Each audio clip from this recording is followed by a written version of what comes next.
밀라노의 한 예배당에 예배 시간도 아닌데 한 부인이 교회에 들어왔습니다.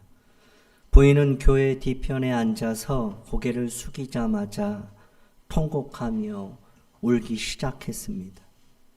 시간이 10분, 20분, 30분이 지났지만 부인의 통곡 소리는 그치지 않았습니다. 그때 그 교회를 담임하던 암브로시우스라는 유명한 감독이 그 모습을 보고 통곡하며 우는 걸 보니 굉장히 아픈 사연이 있나 보다라고 생각했습니다. 감독은 그 부인 곁으로 다가갔습니다. 그리고 흐느끼고 있는 그 부인의 어깨를 토닥거리며 물었습니다. 부인, 뭐 어려운 일이 있으십니까?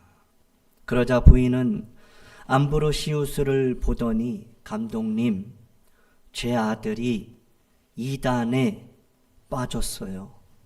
어떻게 하면 좋아요? 그때 암브로시우스는 그 부인에게 위대한 말을 남겼습니다. 걱정하지 마세요, 부인. 기도하는 자의 자식은 결코 망하지 않습니다. 우리 같이 읽겠습니다. 시작.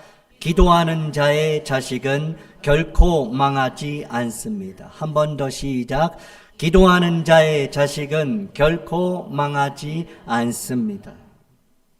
통곡하며 기도하던 그 부인은 기독교 역사의 가장 위대한 발자취를 남긴 성 어거스틴의 어머니 모니카였습니다.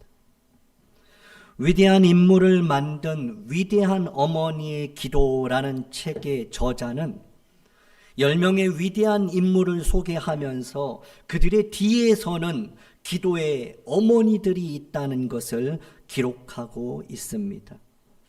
책에 등장하는 10명의 어머니들은 모두 다른 시대에 살았습니다.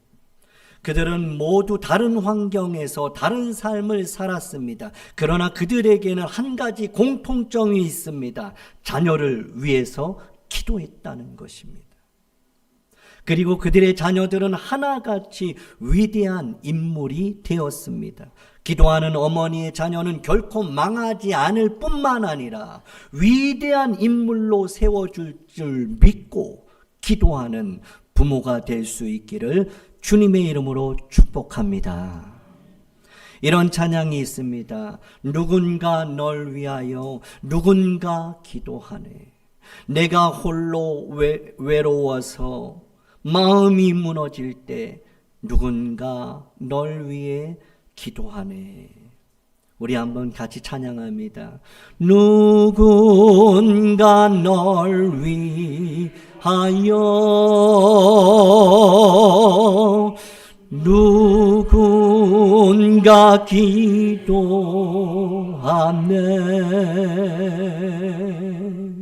내가 홀로 외로워서 마음이 무너질 때 누군가 널 위해 기도하네. 자녀들을 위해 이전보다 더욱 기도할 수 있기를 바랍니다. 다음 세대를 위해 눈물로 씨를 뿌려 기쁨으로 단을 거두는 기도의 믿음의 세대가 되기를 주님의 이름으로 축복합니다. 여러분, 세상에서 가장 아프고 슬프고 괴로운 일이 무엇일까요? 여러분은 언제 가장 그렇게 슬프고 아프고 괴롭습니까? 어떤 분들은 비록 작은 상처이지만 자신의 병이 가장 아프다고 말하기도 합니다. 그럴 수 있습니다. 그러나 자신의 병보다 더 아프고 슬프고 괴로운 때가 있습니다. 너무 괴로워서 가슴이 먹먹하고 눈물이 멈추지 않을 때가 있습니다. 바로 자녀가 아플 때가 아닐까요? 사랑하는 자녀가 괴로워할 때, 내 아들, 내 딸이 소망 없이 무기력에 빠져 있을 때 그런 모습을 보면서도 부모로서 아무것도 할 수 없는 나 자신을 볼 때가 아닐까요? 오늘 본문은 귀신 들려 죽어가는 그 불쌍한 아들을 위해서 예수님을 찾아간 한 아버지의 기도에 대해서 기록하고 있습니다. 예수님께서 베드로와 야고보, 요한을 데리시고 높은 산으로 따로 올라가셨습니다. 그러나 산 아래에서는 큰 무리가 둘러싼 가운데 남아있던 9명의 제자들과 율법 학자들이 서로 논쟁을 하고 있었습니다. 바로 그때 예수님께서 산에서 내려오고 계셨습니다. 예수님을 알아본 무리들은 매우 놀라면서 기쁨으로 달려와 예수님께 인사를 하죠. 마가복음 9장 16절을 보면 예수님께서 그들을 향하여 이렇게 물으십니다. 예수께서 물으시되 너희가 무엇을 그들과 변론하느냐? 그들이 서로 변론합니다. 논쟁합니다. 말다툼을 하고 있는 거예요.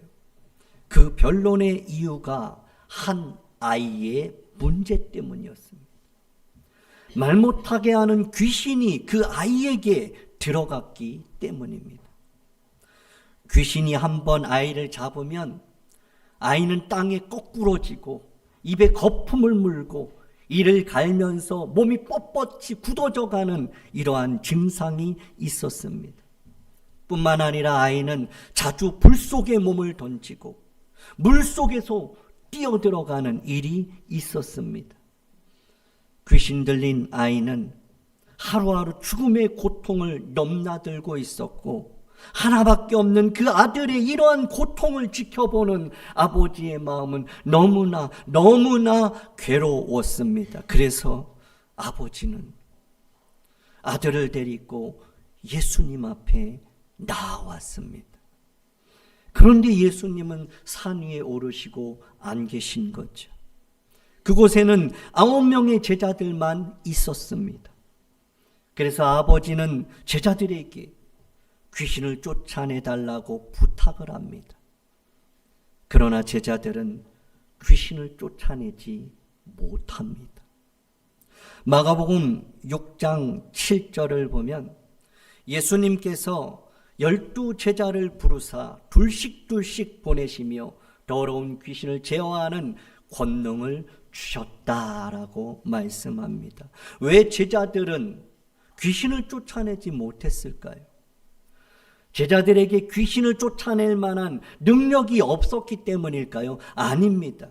이전에 예수님께서 12제자를 부르시고 둘씩 보내시면서 더러운 귀신을 제어하는 권능과 많은 병자들을 고치는 치유의 능력도 주셨습니다. 보냄받은 제자들은 마가복음 6장 13절을 보면 많은 귀신을 쫓아내며 많은 병자에게 기름을 발라 고쳤다라고 말씀합니다.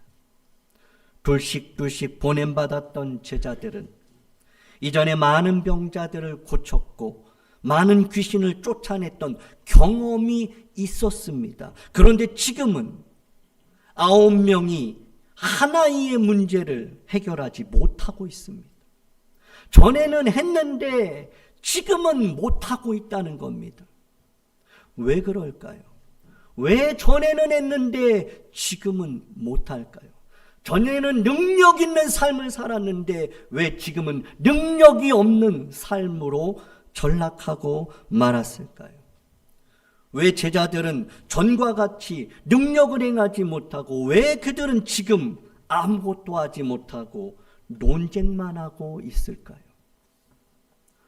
세월이 흐르고 환경과 상황이 변하고 사람이 변하고 세상이 변해서일까요? 그렇지 않습니다. 그렇다면 왜 제자들은 귀신을 쫓아낼 수 없었을까요? 본문 마가복음 9장 28절을 보면 예수님께서 더러운 귀신을 꾸짖어 쫓아내신 후에 집에 들어가십니다. 그리고 제자들도 궁금했는지 예수님께 조용히 묻습니다. 우리는 어찌하여 능히 그 귀신을 쫓아내지 못하였나이까? 그러자 예수님께서 29절에 이렇게 말씀합니다. 29절 우리 같이 읽겠습니다. 시작. 이르시되 기도 외에 다른 것으로는 이런 종류가 나갈 수 없느니라 하시니라. 공동 번역을 보면 예수께서는 기도하지 않고서는 그런 것을 쫓아낼 수 없다 하고 대답하셨다라고 번역합니다. 표준 새 번역에서는 예수께서 그들에게 대답하셨다. 이런 부류는 기도로 내쫓지 않고는 어떤 수로도 내쫓을 수 없다 합니다. 헬라어 직역 성경은 그가 그들에게 말씀하셨다. 이런 종류의 일은 기도가 아니면 어떤 것으로도 나가게 할 수가 없다라고 합니다. 마지막 우리말 성경은 이렇게 기록합니다. 우리 같이 읽습니다. 시작. 예수께서 대답하셨습니다. 이런 귀신은 오직 기도로만 쫓아낼 수 있다. 제자들이 귀신을 쫓아내지 못한 이유, 그들이 전과 같이 능력 있는 삶을 살지 못하는 이유, 그것은 바로 기도하지 않았기 때문입니다. 기도를 멈춘 것이죠. 기도를 중단한 거예요. 기도를 쉬고 있는 거예요. 기도하지 않으면 능력을 잃습니다. 기도하지 않으면 사랑도 잃고 사람도 잃고 사명도 잃습니다. 기도하지 않으면 변론합니다. 논쟁합니다. 다투기만 합니다. 능력 있는 삶이 아니라 말만 하는 사람이 되는 것이죠. 기도하지 않으면 주신 은혜, 받은 능력 다 상실합니다.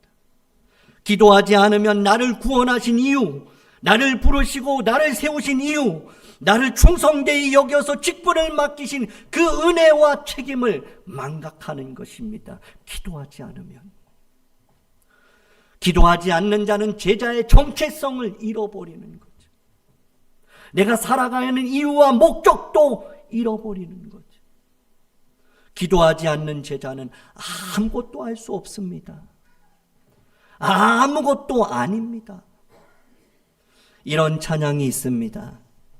나는 아무것도 아닙니다.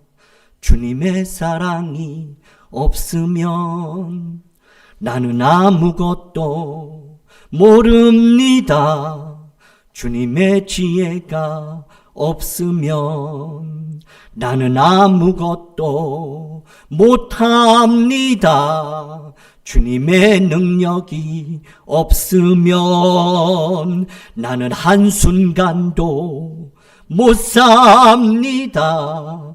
주님의 생명이 없으면 다 같이 이제 내가 사는 것 아니요 그리스도 내 안에 사시니 오직 그의 생명이 나의 생명 나의 모든 날들도 주의 것 나는 오직 한 분 바랍니다. 나의 아버지 나의 구원 나의 주 나는 오직 한 분 바랍니다. 나의 아버지 나의 구원 나의 주 나의 아버지 나의 구원 나의 주 오직 한 분 그분을 바라는 것이 기도입니다. 그것이 능력입니다. 이런 찬양도 있죠. 할 수 있다 하시니는 나의 우리 같이 같이 찬양합니다. 시작. 할 수 있다 하시니는 나의 능력 주 하나님 나를 바라보시고 능력 준다 하시네. 할 수 있다 할 수 있다 하신 주 할 수 있다 하신 기도만이 능력이라 하시네. 믿음만이 능력이라 하시 기도만이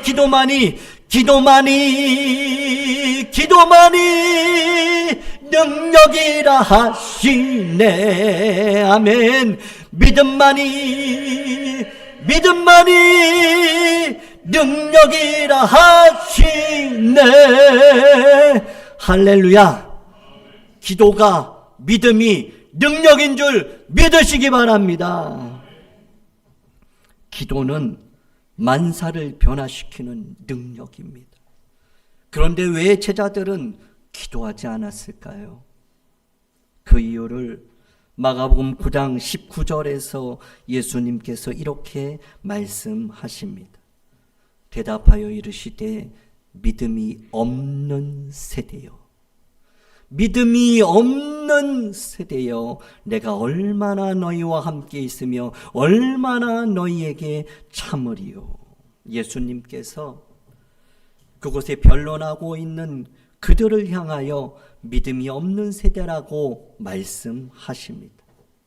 놀라운 표적을 보면서도 언제나 예수님을 책잡으려고 했던 서기관, 그 율법학자들 믿음이 없었죠. 귀신 들린 아이를 고치기 위해서 나왔던 그 아버지도 믿음이 없었습니다. 그런데 제자들도 모두 믿음이 없었던 것입니다. 제자들이 기도하지 않은 이유, 믿음이 없었기 때문. 믿음이 없으면 기도할 수 없습니다. 기도하는 사람은 믿음이 있기 때문이죠. 얼마나 간절히, 얼마나 오랫동안, 얼마나 하나님을 향한 그 부르짖음은 그의 믿음을 나타내죠. 기도하지 않으면 믿음을 유지할 수가 없습니다. 기도와 믿음과 기도는 하나이기 때문입니다. 여러분 기도하시나요? 그렇다면 여러분은 믿음이 있는 것입니다. 그러나 내 삶의 기도가 멈추고 기도 외에 다른 것으로 해결하려고 하고 있다면 여러분은 지금 다른 믿음으로 살고 있다는 것을 깨달으셔야 합니다. 기도하지 않으면서 믿음이 있다고 말하고 기도하지 않으면서 믿음으로 살고 있다고 하는 그 마귀의 속임수에 속아 빠져서는 안 되는 것이죠. 다른 믿음이 아니라 기도하는 믿음으로 살 수 있기를 주님의 이름으로 축복합니다. 귀신 들린 아이의 아버지는 처음에 예수님 앞에 나올 때 믿음으로 왔습니다. 믿음이 있었기 때문에 예수님을 찾아온 것이죠. 그런데 제자들의 무능력을 보면서 예수님 또한 무능력할 거라는 의심을 한 것입니다. 우리가 능력 있는 삶을 살아야 하는 이유가 우리가 믿는, 우리를 택하신 그 하나님을 세상 사람들이 무능력하게 볼 수 있기 때문이죠. 우리가 능력 있는 삶을 살 때 우리가 믿는 하나님은 전능하시구나라고 세상 사람들은 확인할 수 있다는 것입니다. 그런데 제자들의 무능력을 보면서 믿음으로 온 사람도 믿음이 다 식어져 버리고 오히려 의심하게 되는, 예수님이 고칠 능력이나 있을까? 제자들 보니까 스승도 별 볼 일 없겠네. 그러한 마음이 있었던 것이죠. 왜냐하면 예수님께서 아이를 데려오라고 하셨고 이 아버지는 귀신 들린 그 아들을 예수님께 데려갔습니다. 그런데 예수님 앞에서 예수님 보는 그 자리에서 귀신이 또 장난을 하는 거예요. 예수님이 계신 그곳에서 귀신이 이번에도 이 아이를 발작시키면서 땅의 아이를 고꾸라지게 하고 거품을 물게 하고 뒹굴게 하는 이 모습을 보니까 이 아버지는 옛날과 바뀐 게 없네. 예수님 있어도 소용이 없네. 예수님이 우리 아이 데려오라 그래도 귀신이 꼼짝도 안 하네. 똑같네. 라는 이러한 생각을 가졌기 때문에 그 아버지는 믿음이 아니라 의심할 수밖에 없었던 겁니다. 그의 믿음은 순식간에 의심으로 변했고 마가복음 9장 22절에 이렇게 예수님께 구합니다. 같이 읽습니다. 시작. 무엇을 하실 수 있거든 우리를 불쌍히 여기사 도와주옵소서. 그러자 마가복음 9장 23절에서 예수님은 이르시되 할 수 있거든이 무슨 말이냐? 할 수 있거든이 무슨 말이냐? 믿는 자에게는 능히 하지 못할 일이 없느니라 라고 말씀하셨습니다. 그러자 그 아버지가 이번에는 소리를 지르면서 이렇게 구합니다. 24절 우리 같이 읽습니다. 내가 믿나이다. 나의 믿음 없는 것을 도와주소서. 혹시 오늘 우리 가운데 가정의 문제, 자녀의 문제, 건강의 문제, 나로서는 도무지 해결할 수 없는 문제를 가지고 주 앞에 나오신 분 계신가요? 주 앞에 나오긴 했지만 여전히 전능하신 하나님, 능치 못함이 없는 그 하나님을 온전히 신뢰하지 못하고 조금 의심하는 분이 있으신가요? 그렇다면 귀신 들린 아이를 위해 간절한 마음으로 소리쳤던 그 아버지처럼 내가 믿나이다. 아버지여, 내가 믿습니다. 나의 믿음 없는 것을 도와주옵소서. 믿음 더욱 주옵소서. 그렇게 구할 수 있기를 원합니다. 24절 우리 다시 한번 같이 읽겠습니다. 시작. 내가 믿나이다. 나의 믿음 없는 것을 도와주소서. 다시 한번 기도하는 마음으로 앞을 보시고 이 글을 저와 같이 함께 하면 좋겠어요. 그냥 책 읽는 게 아니라 내가 하나님 앞에 기도하는 마음으로 주여, 내가 믿습니다. 믿음이 부족한 나를 도와주십시오. 요거 하는 거예요. 같이 합니다. 시작. 주여, 내가 믿습니다. 믿음이 부족한 나를 도와주십시오. 도와주십시오. 다시 한번 주여, 주여, 주여. 내가 믿습니다. 믿음이 없는 나를 도와주옵소서. 도와주옵소서. 기도하겠습니다.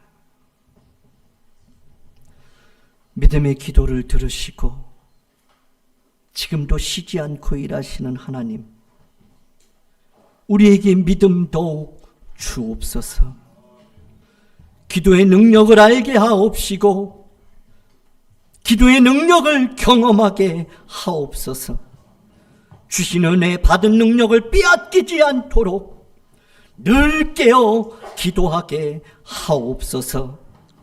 모세처럼 기도하여 승리하고 어머니 한나처럼 기도하여 응답받고 사무엘처럼 기도를 쉬는 죄를 범하지 않게 하시고 사도 바울처럼 쉬지 말고 기도하게 하옵소서.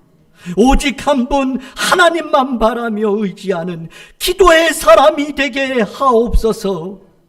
기도 외에 다른 방법이 없음을 기억하며 힘쓰고 애써 더욱 간절히 기도하셨던 예수님 닮게 하옵소서.